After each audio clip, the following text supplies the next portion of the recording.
Хайде да отворим една мини поръчка от сайта на Нова кожа заедно. Освен, че Нова кожа ми пращат доста често продукти, аз също така съм и клиент, тъй като обожавам продуктите им и някои от тях влезнаха дори в фаворитите за 2024 година, затова реших да се заредя с няколко нови продукта. И между другото, много ме кефи това, че опаковката е супер минималистична, няма излишна кутия, в която да се търкалят продуктите и всичко е много добре подредено. Сега нека да ви покажа и всъщност какво си взех от тях. Първият продукт не мисля, че ще изненада за някой. Това е серума на Geek Gorgeous, който е обогатен с пептиди и матриксил.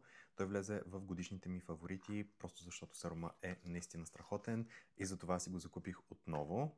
Втория серум също съм го използвал, даже в момента продължавам да го използвам и реших да се презаредя, но за него ще ви разкажа в друго видео с подробности, като това е серумът отново на Geek Gorgeous A-Pad се води с 20% азелинова киселина, която има за цел да изсветли хиперпигментацията на кожата, но както казах, за него ще ви разкажа допълнително в друго видео.